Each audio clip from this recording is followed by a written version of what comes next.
Chronic disease पर हम लोग चर्चा कर रहे थे।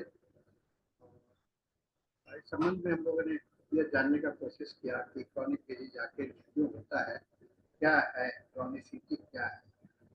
इस संबंध में आज हम लोग ये भी जानने का कोशिश करेंगे कि क्रॉनिक डिजीज का हमारे जीवन के साथ में क्या संबंध होता है, क्या वास्तविकता है, क्यों हमारे साथ में यह क्रॉनिक डिजीज रहता है। तो जो हम लोगों की प्रकृति होती है, मनुष्य की जो प्रकृति है, उसके अंदर में दो बातें बहुत महत्वपूर्ण हुआ करता है, हमारी इच्छा और हमारी अनिच्छा। मैं जो वस्तु चाहता हूँ वो मुझे चाहिए, जो नहीं चाहता हूँ वो नहीं चाहिए। ये हम लोग सभी को के अंदर में होता है। और कोई भी चीज़ जो हमें कष्टदायक होता है, हमें अच्छा नहीं लगता है, या जिसके कारण हमें तकलीफ होती है, उसे हम स्वीकार नहीं करना चाहते, लेना नहीं चाहते। और कुछ बातें ऐसी होती हैं जो कि मैं लेना चाहता हूँ, बहुत आकर्षक होता है। और इस लेने डिजायर एंड एवर्सन, पसंद और नापसंद के बीच में एक बात बहुत मायने रखता है कि हमारा मानसिक स्थिति, हमारा जीवन का शैली और बहुत सारी बातें जो जीवन से जुड़ी हुई है, उसका स्वरूप क्या है, उसका आकार कैसा है, उसका डायमेंशंस क्या है, इसको जानना, ध्यान में रखना आवश्यक होता है। तो किसी भी रोगी के अंदर में क्रॉनिसिटी को नापने के लिए, मेजरमेंट करने के लिए और जानने के लिए कि यह क्रॉनिसिटी कहाँ तक पहुँच गया है, इस बात को जानने के लिए हमें उसके मानसिकता को ध्यान में रखना बहुत ही आवश्यक होता है। एक होता है मनुष्य बहुत ही संतोष में रहता है, जो चीज मिला उसे संतोष रहा। एक होता है कि नहीं, बहुत कुछ चाहिए, बहुत कुछ चाहिए, और बहुत दुनिया के आडंबर और आकर्षण में घिरा हुआ रहता है। इस आडंबर और आकर्षण के साथ में बहुत सारी चीजें ऐसे जो है उसे नुकसान कर सकता है, तकलीफ दे सकता है, उसे वह समझ नहीं पाता है और उसको एक्सेप्ट कर लेता है, उसको ले लेता है, उत्सुकतावश, जिज्ञासावश या अपने बलपूर्वक उसे हासिल करने का कोशिश करता है। इस प्राप्त करने के दौरान में उसे यह ज्ञान नहीं होता है, उसे महसूस नहीं होता है कि वह एक आपका वास्तव में आपके जीवन के लिए उपयोगी है या नहीं है। तो बिना समझे हम लोग बहुत सारी चीज़ों को ले लेते हैं जिसका कोई जरूरत नहीं होता है और जो बाद में तकलीफ दे देता है। तो ऐसे तो कहते हैं कि क्रॉनिक डिजीज जो होते हैं तो अचानक नहीं आते हैं, धीरे धीरे हमारे जीवन शैली को प्रभावित होने के साथ में हमारे मन को, जीवन की स्थिति को प्रभावित करते हुए हमारे शरीर के अंदर में प्रवेश करते हैं। इस संबंध में मैं एक मानव जाति के उद्गम की कहानी आपके सामने में रखना चाहूँगा कि मनुष्य जब इस पृथ्वी पर आया तो बाइबल में यह लिखा हुआ है कि एडम एंड ईव पहले मनुष्य थे और जो कि स्त्री और पुरुष के रूप में इस पृथ्वी पर आए, और उनके सामने में सारा संसार खुला हुआ था और ईश्वर ने उसे जो यहाँ पर भेजा, तो संबंध में यह बातें हिदायत दी गई कि जाओ तुम उपभोग करो सारे चीजों का, केवल एक चीज का उपभोग मत करना जो सामने में एक वृक्ष पर, पेड़ पर सेव का फल है, उसे कभी मत छूना, उसे देखना। तो जब भी सभी ये दोनों कोई आदर में नहीं, दोनों कोई वहाँ पे रहने लगे और रहने के दौरान में बातों को अच्छा लगा, सब कुछ लगा, लेकिन बार बार उनके मन में एक बात खटकता रहता था कि आखिर भगवान ने हमें उस सेव को खाने से क्या क्यों मना। देखिए, मानवीय प्रकृति क्या होती है कि जिस चीज से उसे मना किया जाता है उसके प्रति उत्सुकता उससे ज्यादा होती है, और यही जो है सो इसी उत्सुकता के वश वह बार बार चाहता था कि मुझे, मैं ले लूं, उसे प्राप्त कर लूं, लेकिन फिर डर भी लगा हुआ था। ईश्वर ने तो कहा, हमारे मालिक ने तो कहा इसे नहीं खाना है, इसे छूना नहीं है, इसलिए दे। तो इसी द्वंद में मन घूमता, इसी द्वंद में, है ना, ये द्वंद है ना मन का कि ले या ना ले, है ना, ये द्वंद में मन घूमता रहा। और जब ये द्वंद में, जब अपनी इच्छा बलवती होती गई, तो एक दिन रात में चुपके से उसने फल को तोड़ तोड़ लिया और खाया। कहा जाता है, लिखा हुआ है कि जैसे ही उसे खाया उसे ज्ञान हुआ कि मैं नंगा हूँ, है ना। उसे पहले पता नहीं था कि मैं कपड़ा चाहिए या नहीं चाहिए, लेकिन उसे ज्ञान हुआ कि नंगा। इससे हम लोग क्या निकालते हैं, एक हमारे अंदर में एक फीलिंग्स आया, जो आया इच्छा के बाद में हमारे अंदर में एक फीलिंग्स आया। फीलिंग्स जो हमारे अंदर में आया वो क्या, कौन सा फीलिंग आया, हमें गलती, अब मैंने गलती क्या की। तो एक द्वंद मन में अब पैदा हो गया कि मैंने गलती की है ना, मैंने गलती किया है, और इससे मुक्ति पाने के लिए बन गए। अब ये धीरे धीरे धीरे धीरे धीरे जो है तो इसको बचाव के क्रम में यह धीरे धीरे, तो देखिए आपने देखा कि ये इच्छा किस तरह से आपके अंदर में मन के अंदर में जो होने वाले भावनाओं से टकराव में और इच्छाओं के टकराव में कैसे आपके अंदर में प्रवेश कर गया और आपके मन के अंदर में एक एक विकार को पैदा कर दिया। ये गलती एक भावना को पैदा कर दिया, जो कि आपको लगा कि हम लोग ये हमने चोरी की है, हमें नहीं करना चाहिए था, अपने गलती का एहसास। क्योंकि ये द्वंद जो होता है बहुत इम्पोर्टेंट होता है, द्वंद। और द्वंद को कहते हैं, इसी को डॉक्टर एनिमन ने कहा, ये सोरा, सोरा इच। इच का मतलब क्या होता है, इच का मतलब होता है द्वंद होता है। इच का मतलब जैसे आप बिजली करते हो ना, तो ये एक इसका मोशन होता है, ये इच जो होता है तो वास्तव में ये मन का द्वंद होता है। और इस बात को डॉक्टर हेनीमैन ने महसूस किया बहुत जल्दी नहीं, वह शारीरिक इस चीज को देखा, शरीर पर होने वाले खुजली को उन्होंने पहले देखा, और उसके बाद में उन्होंने उसे फिर जीवन के साथ में उसको जोड़ा। तो हम लोग देखते हैं ये खुजली जो है तो प्राथमिक है, आपके मन के अंदर में जो विचार आते हैं, थॉट्स प्रोसेस होते हैं। थॉट्स क्या होता है, आप सोचते हो हाँ ना, yes and no, this is the thought process. Thought process जो होता है हमें कब होता है, जब हमारे पास में कोई क्वेश्चन होगा, कोई सवाल होगा। एडम एंड ईव के पास भी सवाल था कि सेव क्या है, और सेव को जानने के लिए उसके अंदर में ये इच शुरू हुआ कि ये क्या है, नहीं है, लेना चाहिए नहीं लेना चाहिए, और उसके में वह उसके अंदर में वह अंदर प्रवेश करता चला गया, और उसको उसके शरीर के अंदर में वह इच जो है तो स्थायी रूप ले। अब इस इच को अगर आपके अंदर में कुछ इच होता है तो तुरंत समाधान पाने के लिए, उसका उपाय पाने के लिए आप लोग प्रयास करते हैं। अगर वह प्रयास पर्याप्त जो है तो पॉजिटिव नहीं रहा, तो समाधान सही नहीं रहा, तो दिन पर दिन वह लेयर बाय लेयर आपके शरीर के अंदर में जमा होता चला जाता है और खत्म हो जाता है। कहा जाता है कि जो द्वंद है हमारे मन में, जीवन में एक बार प्रवेश करता है तो जल्दी निकलता ही नहीं, वो जीवन का शक्ति भी बन जाता है। अब इसी क्रम में एक बात मैं और एक कहानी सुनाना चाहूंगा आपको, क्योंकि कहानी के माध्यम से बातों को समझना बहुत। एक बच्चा स्कूल जाना शुरू करता है, बड़ा नादान, बड़ा अच्छा है। उसके पिताजी उसका जब स्कूल जाने लायक हो गया तो उसका नामांकन किसी स्कूल में करा दिया, है ना, अपने समीप के स्कूल में। और पहले दिन बच्चे को लेकर के स्वयं बच्चे को लेकर के स्कूल जाने लगे। रास्ते में बच्चे ने बहुत सारी चीजें देखा, घर से बाहर निकलता, और बच्चे के अंदर में कितना क्यूरियोसिटी होता है, जिज्ञासा कितना होता है, हम लोग सभी जानते हैं। तो जैसे देखता था, पापा ये क्या है, ये क्या है, क्या है। तो एक जगह पर उसने मिठाई की दुकान देखा, ये मिठाई है, उसे लगा कि मिठाई तो घर में भी आता है। वहां पर उसके मन में आया कि मुझे मिठाई। पापा ने कहा पापा मुझे मिठाई दिला दो। कहा कि अच्छा ठीक है, अभी नहीं, बाद में लौट के। तो ठीक है, उसने मान गया। स्कूल से लौटते समय में जब उसे पापा ने कहा कि फिर पूछा कि आप लोग हम लोग लौट रहे, तो अपने कहा था मिठाई दिला दो, फिर अभी नहीं, बाद में दिला। चलो, तो इस तरह से रोज आना कानी होता रहा, नहीं करे।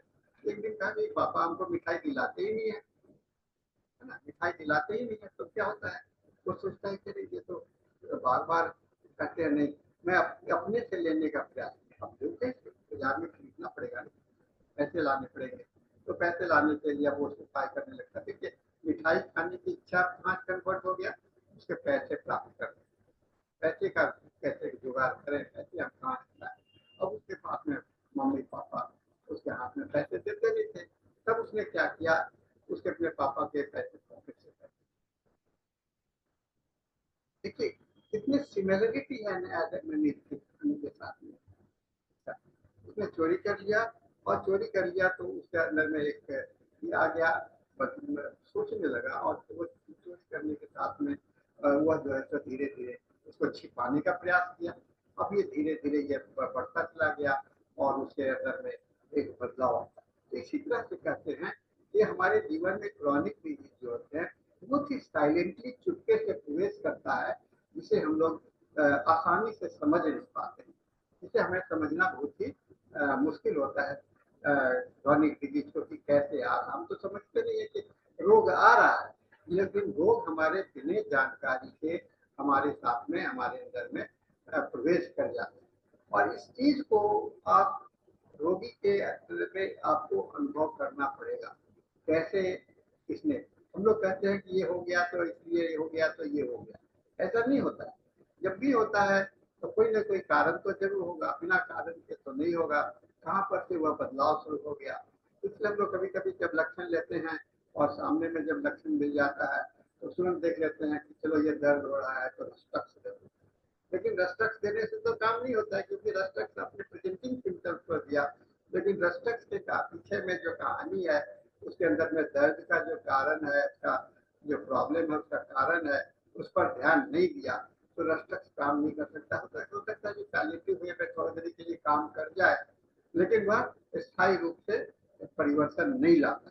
लेकिन स्थायी रूप से परिवर्तन लाने के लिए आपके उसके पॉजिटिव फैक्टर्स में, उसके इंसाइट में जाएंगे, कहाँ से इसके अंदर में बदलाव शुरू हुआ, कहाँ से एक बदलाव शुरू हुआ। अभी हम लोग एक रोगी देख रहे थे, उस रोगी का महिला का पाँव में लेफ्ट साइड में दर्द था, और प्राइमा फेसी इंफॉर्मेशन के हिसाब से रिपोर्टरी भी बता रहा था कि रस्टॉक्स है, रस्टॉक्स है। लेकिन जब उसके जीवन के बदलाव की बातें मैंने देखा तो दो बात मैंने उसमें बड़ा नजर आया। एक तो शादी के बाद ही इसकी समस्या बढ़ती चली। हाँ, पहली बात तो है कि शादी के बाद में यह समस्या जो है तो ये पप्पे का दर्द जो है तो शुरू हो।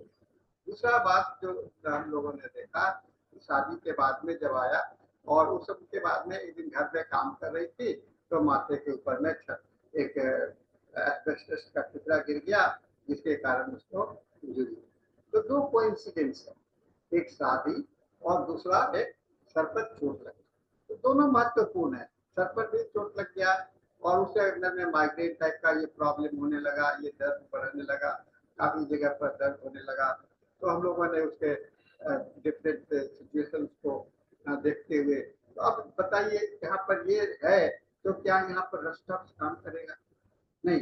शादी के बाद की माहौल क्या है, तो शादी के बाद में वो अपने घर जिस मायके से आई थी वो थोड़ा सा गरीब घर का था, और जो जो जो लड़का था, जो उसका ससुराल जो था वह थोड़ा सा अमीर था। एक इंट्रोस्पेक्शन, हीन भावना कि मैं गरीबी से वहां जा रहा हूँ, वह क्या क्या लेके गई शादी के साथ में? हीन भावना लेके गई, अपने अंदर में इंट्रोस्पेक्शन लेके गई, इंफीरियरिटी कॉम्प्लेक्स लेके गई। और इस इंफीरियरिटी कॉम्प्लेक्स को कभी कभी उसकी सास कर दिया करती थी, ये नहीं करती है, वो नहीं करती है, वो मन ही मन पूछ जाती है ना। तो ये इंट्रोस्पेक्शन का मूल कार्य हुआ, वहीं से इसके अंदर में हुआ कि मैंने सही जगह पर हुआ या नहीं हुआ, और धीरे धीरे इसके अंदर में फैसला चला गया, और हम लोगों ने इसका दवा का, हम लोगों ने इसके आधार पर दवा। अब यहाँ पर आप सुनोगे देखोगे तो रस्टक बहुत दूर दूर खत्म हो जाता है, नहीं रहता है। अब यहाँ पर हम लोगों को उसके जीवन और को देख करके टोटलिटी को ड्रॉ करते हैं। इसलिए जब कारक को जब एसोसिएट करोगे तो दो देख कारण होता है, इमीडिएट कॉज होता है, एक होता है मेंटेनिंग कॉज होता है, जो कि पहले से चला आता है। इस चीज को हम लोगों को ध्यान में रखना चाहिए और देखते रहना चाहिए कि हम लोग को इस तरह से ये क्रॉनिसिटी को समझने के लिए इस कहानी को चिंतन करें, मन को समझने का प्रयास कीजिएगा। तो आपको क्रॉनिसिटी और क्रॉनिक डिजीज को इलाज करने में सुविधा होगी। ताकि हम सीधे लक्षण ही बहुत महत्वपूर्ण नहीं होता है, लक्षण क्यों है उसको बनाए, लक्षण को वो क्यों बनाए हुए है और रोगी के अंदर में क्या टॉलरेंस क्या है, आसक्ति क्या है, उसका उसके अंदर में उसके प्रति जीवन के प्रति क्या इच्छा है, सारे चीज को ध्यान में रखोगे तो क्रॉनिक डिजीज के संबंध में समझो। डॉक्टर हेनीमैन को भी तुरंत राहत मिल जाया करता था अपने होम्योपैथिक सॉल्यूशन के बाद में, होम्योपैथिक खोज के बाद में उनको हेनीमैन को भी बहुत तुरंत राहत मिल जाया करता। लेकिन वो राहत स्थायी नहीं होता, जैसे पैलिएटिव मैंने कहा ना कि रक्तचाप गया तो पैलिएटिव हो गया, तो हेनीमैन के साथ भी यही बात हुआ करता था, उसे पैलिएटिव नहीं हुआ करता, वो पैलिएटिव ट्रीटमेंट हुआ करता था बाद में। डॉक्टर ने कहा तो फिर मैंने क्या किया, मैंने क्या खोजा, जैसे अंग्रेजी दवा में दूसरे में हो रहा तुरंत राहत मिल जाता है, नहीं होता है, तो फिर मैंने मेरी नई खोज तो नई इसमें खोज में नयापन क्या हुआ, तो वहाँ पर उन्होंने इसका मंथन शुरू किया, उसका सोचना शुरू किया, उसका अध्ययन करना शुरू किया, डिफरेंट लिटरेचर को देखना शुरू किया, हिपोक्रेट्स के बातों को सुनना को कोशिश किया और पॉल्यूशन माजमा का उन्हें अंदाज लगा। माजमा डॉक्टर हेनीमैन को माजमा का रेफरेंस हिपोक्रेट्स से ही मिला और हिपोक्रेट्स माजमा इज ए पॉल्यूशन, और जब तक मन प्रदूषित नहीं होता है जीवन में प्रदूषण प्रवेश है। प्रदूषण मतलब वैसे चीज जो आपके जीवन का विकार हो, जीवन के विपरीत हो, उसी को हम लोग प्रदूषण कहेंगे ना, चाहे वह सोच हो या भोजन हो या वायु हो, उसको ही हम लोग प्रदूषण कहते हैं। तो माजमा को भी उन्होंने कहा कि पॉल्यूशन, पॉल्यूटिंग एजेंट मतलब कि जो आपको आपके ऊपर में नेगेटिव इम्पैक्ट लाता है, वैसे चीज को हम लोग पॉल्यूटिंग एजेंट कहते हैं। और इसको डॉक्टर हेनीमैन ने अध्ययन करने का कोशिश किया और उन्होंने कहा कि यही से जीवन में रोग का पदार्पण होता है। तो इतने सूक्ष्म है, धीरे धीरे आता है और जीवन में एक स्थायी रूप ले लेता है।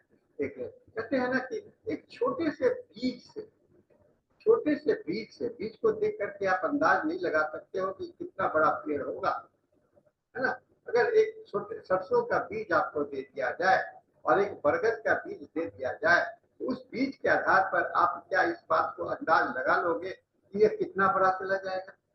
लेकिन वो बीज जो है तो एक विकराल रूप धारण करके एक बहुत बड़ा वृक्ष बन जाता है। वही बीज एक सरसों का पौधा कुछ अंश तक आकर के रुक जाता है ना। ये जो है ये इतने छोटा रह गया, ये इतना बड़ा पेड़ कैसे बन गया, है ना। ये भी महत्वपूर्ण है ना, इतना छोटा रह गया कुछ इतना बड़ा कैसे हो गया। तो इसको जो है इसका एक लिमिटेशन हुआ, कॉन्स्टिट्यूशनल डायमेंशन हुआ, उसके अंदर में आपके अंदर में कॉन्स्टिट्यूशन का डायमेंशन है, उतना ही आप सुनोगे, उतना ही आप पढ़ोगे। जैसे कहते हैं ना कि आपका शरीर का फैलाव कितना होगा, जितना आपका आकार होगा, जितना आपका फ्रेम होगा, उसी फ्रेम में न पढ़िएगा। हम लोग कहते हैं ना, एक तो बहुत अच्छा देहात में कहावत है, मूस मोटैहन का लोढ़ा हो जाए, है ना। हम लोग कहते हैं बहुत अच्छा कहावत है, आप लोग देहात में सुनते होंगे, मूस मैंने चूहे कितना मोटा होगा, तो मोटा होगा तो एक छोटा बड़ा पत्थर के जो लोढ़ा के जैसा कहते हैं, जैसे सिलवट पे पीसते हैं ना, उतना ही बड़ा ना होगा, उससे ज्यादा तो नहीं हो सकता है ना। ये बात हम लोगों का जो क्योंकि उस चूहे का कॉन्स्टिट्यूशन उसका फ्रेम तो उतना ही है ना, उसी फ्रेम में, उस फ्रेम में ही आपका चेंजेस होता है। तो इस फ्रेम को समझने का कोशिश कीजिए, उसके उद्गम स्थिति को सोचने का कोशिश कीजिए और उसके अंदर में मन की उलझन को देखने का कोशिश, मन कहाँ उलझा हुआ है, कहाँ दिख रहा है, और हर एक मनुष्य आज उलझन में है। इसलिए कहते हैं कि थोड़ा तो हमारे अंश में बन गया, क्यों बन गया, हम बना लिए ना, हम बना लिए। तो सोरा को दूर करने के लिए हम लोग क्या कर सकते हैं, हम लोग उसको मैनेज कर सकते हैं, हम लोग उसको समझ सकते हैं, समझदारी कर सकते हैं, और हम लोग उसका होलिस्टिक अप्रोच में हम लोग उसको जा सकते हैं, जिससे कि वह ठीक हो जाए। इस बात को समझने की आवश्यकता है कि हम कितना करें, कितना देखें, कितना समझें, तो हम लोग उसको है। रोगी के साथ में बैठना बहुत ही आवश्यक है। अगर आप रोगी के साथ में नहीं बैठे, रोगी के साथ में बैठ करके बातचीत नहीं किया, तो एक सीधे सा जल्दीबाजी में रोगी नहीं होता है ना। तो एक रोगी, इसलिए डॉक्टर हैनीमैन ने अपने केस टेकिंग के साथ में आपको विस्तृत जानकारी दी, विस्तृत जानकारी कि आप इसको एक डिटेल्ड एक रिसर्च वर्क में जाइए, रिसर्च ओरिएंटेड में जाइए, रोगी के अंदर में खोज कीजिए, क्योंकि कोई भी रोगी आप देख रहे हो तो वह रोगी वही नहीं है जो आपने पहले देखा था, वह नहीं है, वो अलग है, एक दूसरे से भिन्न है। उस भिन्नता को समझने का कोशिश करो तो आपको समझ में आ जाएगा कि यह रोगी कौन है और उसका उसका फ्रेम क्या है। उसका सबसे पहले तो उसके फ्रेमवर्क को देखना होगा, है ना। हम लोग के पास में रोगी आते हैं, कहते हैं कि डॉक्टर साहब हमको लंबा कर दीजिए, है ना। कोई कहता है कि मोटा कर दीजिए, कोई कहता है कि दुबला कर दीजिए। तो आप कितना लंबा कर सकते हो खींच करके, उसका फ्रेम हम इससे ज्यादा नहीं कर सकते। उससे कोशिश करोगे तो उसके बॉडी का कॉन्स्टिट्यूशन बिगाड़ दोगे, है ना। उसके कॉन्स्टिट्यूशन का बॉडी का बिगाड़ दोगे, उसके अंदर में हार्मोनल प्रॉब्लम चेंजेज आ जाएंगे, बहुत सारे चेंजेज आ जाएंगे। तो कॉन्स्टिट्यूशन के फ्रेम को समझते हुए, उसके कॉन्स्टिट्यूशन का मतलब कि बनावट, उसके दायरा, कॉन्स्टिट्यूशन को खाली शरीर का फ्रेम मत मानिए, जीवन का फ्रेम, है ना, मन का फ्रेम, सारा चीज जो है जिसके अंदर में रूल्स एंड रेगुलेशन है, जिसके तहत उसका पूरा जीवन चल रहा है, उस फ्रेम से बाहर नहीं जा सकते, उस फ्रेम से बाहर निकल नहीं सकते हो, क्योंकि वह एक आपका जो है, कहते हैं कि कहते हैं ना कि हिंदुस्तान का एक अपना कॉन्स्टिट्यूशन है, अमेरिका का एक अपना कॉन्स्टिट्यूशन है, और इस हिंदुस्तान पर अगर आप अमेरिका का कॉन्स्टिट्यूशन लागू करने का कोशिश करोगे तो हिंदुस्तान के लोग कभी भी सुखी नहीं होंगे। दूसरे देश का कभी भी लाने का कोशिश करोगे तो कभी भी सुखी नहीं होंगे, कभी भी नहीं होंगे।